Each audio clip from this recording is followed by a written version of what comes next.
మహాగణుడును మన రక్షకుడునైన మన ప్రభువైన యేసుక్రీస్తు వారి ప్రశస్తమైన నామములో ప్రతి ఒక్కరికి మా హృదయపూర్వక వందనాలు తెలియజేస్తూ ఉన్నాను. ప్రియులరా, ఇమ్మానుయేల్ ప్రేయర్ హోమ్ మినిస్ట్రీస్ ద్వారా ప్రతి దినము ఈ విధంగా దేవుని వాక్యాన్ని ప్రకటించడానికి దేవుడు అనుగ్రహించిన కృపాక్షేమాన్ని బట్టి ఆయనకి మాత్రమే మహిమా ఘనత ప్రభావాలు కలుగునుగాక. ప్రియులరా, ప్రతి ఒక్కరి జీవితాలలో అనేక కార్యాలు అద్భుతాలు దేవుడు జరిగిస్తూ ఉన్న దానిని బట్టి మేము ఎంతగానో దేవుణ్ణి స్తుతిస్తూ ఆయనను మహిమపరుస్తూ ఉన్నాం. దానిని బట్టి దేవునికి మహిమ కలుగుగాక. ఈ సమయంలో దేవుని వాక్యాన్ని మనం ధ్యానం చేసుకుందాం. పరిశుద్ధ గ్రంథంలో నుండి కీర్తన గ్రంథము 27వ కీర్తన,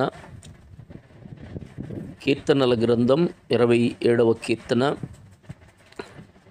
4వ శరణం నుండి కొన్ని మాటలు మనం చదువుదాం. యెహోవా యొద్ద ఒక వరం అడిగి తిని దానిని నేను వెదుకుచున్నాను. యెహోవా ప్రసన్నతను చూచుటకును ఆయన ఆలయములో ధ్యానించుటకును నా జీవితకాలమంతయు నేను యెహోవా మందిరములో నివసింపగోరుచున్నాను. ఆపత్కాలమున ఆయన తన పర్ణశాలలో నన్ను దాచును, తన గుడారపు మాటున నన్ను దాచును. ఆశ్రయ దుర్గము మీద ఆయన నన్ను ఎక్కించును. చదివిన ఈ 2 శరణాలలో మనం ఆలోచన చేస్తే గనుక చాలా విషయాలు ఇక్కడ కనబడుతూ ఉన్నాయి.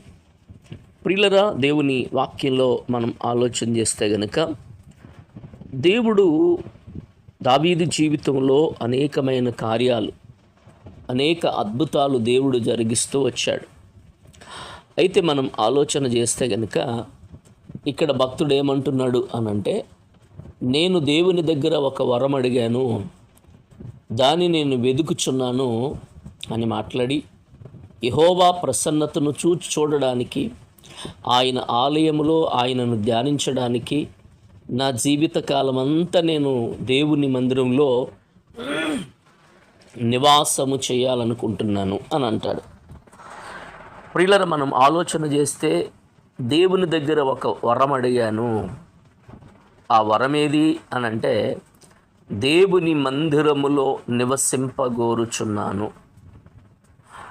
ఈ రోజున దేవుని మందిరము అనంటే నిర్లక్ష్యం, దేవుని సన్నిధి అనంటే అశ్రద్ధ. దేవుని సన్నిధి అనంటే చాలామంది వెళదాంలే చూద్దాంలే అనే ఆలోచన. దేవుని సన్నిధికి ఇచ్చిన ప్రాధాన్యత, పనులకు ఇచ్చిన ప్రాధాన్యత, ఫంక్షన్లకు ఇచ్చిన ప్రాధాన్యత. ప్రియులరా, దేవుని సన్నిధికి మాత్రం ఇవ్వడం లేదు. ఏదైనా ఫంక్షన్ ఉంటే సన్నిధిని ఎగ్గొట్టేస్తావు. ఏదైనా కార్యక్రమం ఉంటే దేవుని సన్నిధిని వదిలేస్తావు. కానీ ఇక్కడ ఏమంటున్నాడు ఈయన భక్తుడు, ఏమంటున్నాడు అనంటే, నీ సన్నిధిలో నేను నివసింపగోరుతున్నాను, నీ మందిరములో నివసించాలనుకుంటున్నాను. అందుకే దావీదు అంటాడు 23వ కీర్తనలో, నా బ్రతుకు దినములన్నిట కృపాక్షేమాలైన వెంట వస్తాయని, చిరకాలము కూడా నేను దేవుని మందిరములో నివాసం ఉంటాను అని మాట్లాడతాడు. అదేవిధంగా కోరాహు కుమారులు కూడా మాట్లాడుతూ దేవుని మందిరమును గురించినటువంటి ఆశను వాళ్ళు మాట్లాడతారు. ఈరోజు దేవుని మందిరం అంటే అంత ఆసక్తి చూపిస్తున్నావా? ప్రియులరా, దేవుని ఏదైనా కార్యక్రమం ఉంటే ఆ కార్యక్రమానికే ప్రాధాన్యత ఇస్తున్నావు తప్ప, దేవుడు ఇంత కాపాడుతున్నాడు, ఇంత కృప చూపిస్తున్నాడు, ఇన్ని కార్యాలు నా బ్రతుకులో దేవుడు చేస్తున్నాడని కనీస జ్ఞానం లేకుండా, ప్రియులరా, మనుషులు ఏమన్నా అనుకుంటారేమో, బంధువులు ఏమైనా మన ఫంక్షన్కి రారేమో, వాళ్ళు చూస్తున్నావు తప్ప దేవుడు ఏమనుకుంటాడు అనే ఆలోచన నీకు రావడం లేదు. అరే, ఎందుకు దేవుని మందిరానికి వెళ్ళకుండా నేను ఎగ్గొట్టేస్తున్నానే అనే ఆలోచన నీకు రావడం లేదు. అందుకే దేవుని దగ్గర నేను ఒక వరం అడిగాను, నేను వెదుకుతున్నాను దాన్ని, ఆయన ప్రసన్నతను చూడాలని, ఆయన ఆది ఆలయములో ధ్యానించాలని. నా జీవితకాలం అంతా, అప్పుడప్పుడు కాదు, నేను బ్రతికిన కాలం అంతా కూడా దేవుని మందిరములో నివసింపగోరుచున్నాను. అది తనకున్న సమర్పణ. మరి నీ సమర్పణ? అప్పుడప్పుడు ఖాళీ ఉన్నప్పుడు వస్తాను, పని లేనప్పుడు వస్తాను కదా. అందుకే ఇక్కడ గమనించాలి, దేవుని వాక్యం ఏం చెప్తుందో తెలుసా? 63వ కీర్తన 2 నుండి 5 వచనాలు మనం చూస్తే గనుక, నీ బలమును నీ ప్రభావమును చూడవలెనని పరిశుద్ధ ఆలయముందు నేనెంతో ఆశతో నీ తట్టు కనిపెట్టి ఉన్నాను. నీళ్లు లేకయుండి ఉన్న దేశమందు నా ప్రాణము నీ కొరకు తృష్ణగొనుచున్నది. నీ మీద ఆశ చేత నిన్ను చూడవలెనని నా శరీరము కృషించుచున్నది. నీ కృప జీవము కంటే ఉత్తమము, నా పెదవులు నిన్ను స్తుతించును.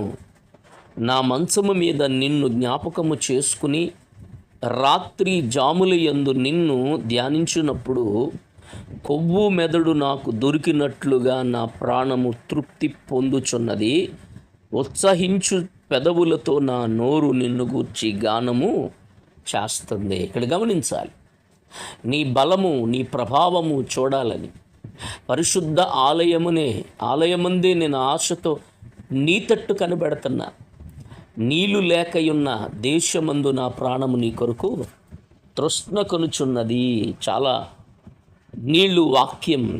ఈ రోజున అనేక సంఘాలు వాక్యం లేని సంఘాలుగా, ఆత్మ లేని సంఘాలుగా ఈ రోజున మనం చూస్తూ ఉన్నాం.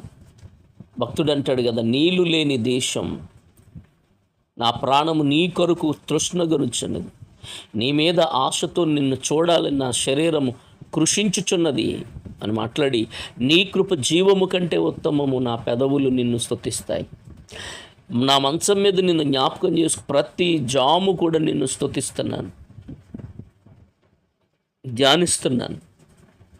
అలా ధ్యానిస్తున్నప్పుడు, అలా చదువుతున్నప్పుడు, నాకు నీ వాక్యం నేను వింటున్నప్పుడు, చదువుతున్నప్పుడు క్రొవ్వు మెదడు నాకు దొరికినట్లుగా నా ప్రాణము తృప్తి పడుతుంది. నా పెదాలు ఉత్సాహంతో, నా నోరు నిన్ను గూర్చి గానము చేస్తుంది అని మాట్లాడుతున్నాడు ఇక్కడ. నీ జీవితంలో దేవుని వాక్యాన్ని వింటున్నప్పుడు, దేవుని వాక్యాన్ని చదువుతున్నప్పుడు నీ ప్రాణం ఎలా ఉంది? నీకెలా అనిపిస్తూ ఉంది? చూడండి, 84 కీర్తన 4లో, నీ మందిరమునందు నివసించు వారు ధన్యులు, వారు నిత్యము నిన్ను స్తుతించుదురు. దేవుని మందిరంలో నివసించేవారు ధన్యులట. దేవుని సన్నిధిలో ఉండేవారు ధన్యులట.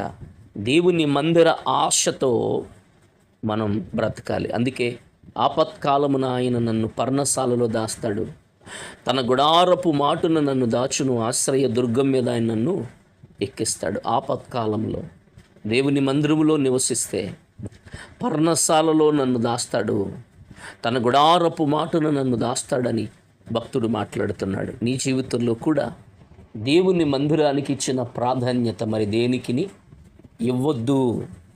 దేవుని సన్నిధికి ఇచ్చిన ప్రాధాన్యత వేరే దేనికి కూడా ఇవ్వద్దు ప్రియులరా. దేవుడు ఎంత గొప్ప దేవుడో తెలుసా? ఎన్ని కార్యాలు నీ బ్రతుకులో చేయలేదు, ఎన్ని అద్భుతాలు నీ జీవితంలో దేవుడు జరిగిస్తలేదు, కానీ దేవుణ్ణి మర్చిపోయి జీవిస్తున్నావు. దేవుని సన్నిధి అంటే నిర్లక్ష్యం, దేవుని సన్నిధి అంటే అశ్రద్ధ, దేవుని సన్నిధి అంటే ప్రియులరా అనాలోచన.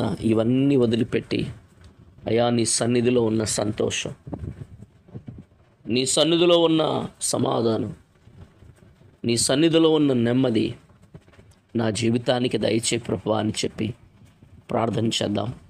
తప్పక నీ బ్రతుకులో అనేక కార్యాలు, అద్భుతాలు ఆయన జరిగించే దేవుడు, శక్తిగల దేవుడు. కాబట్టి దేవుని మందిరమును గురించిన ఆసక్తి నిన్ను భక్షించాలని దేవుడు కోరుతున్నాడు. అట్టి కృప పరిశుద్ధాత్మ దేవుడు మీకు అనుగ్రహించునుగాక. ఆమెన్. ప్రార్థన. మహిమ కలిగిన తండ్రి, కృపాసత్య సంపూర్ణుడా, నీ కొందనాలు. విన్న వాక్యాన్ని బట్టి బిడ్డల జీవితాలలో నీ మందిరమును గురించిన ఆసక్తి దేవా బిడ్డలకు దయచేయండి. నీ మందిరములో ఉన్న సంతోషం, నీ మందిరములో ఉన్న సమాధానం, బిడ్డలు అనుభవించుదురుగా కానీ ప్రార్థన చేస్తూ మహిమ ఘనత ప్రభావాలు పొందుకోమని యేసు నామములో ప్రార్థించి వేడుకుంటున్నాం తండ్రి. ఆమెన్. ఆమెన్.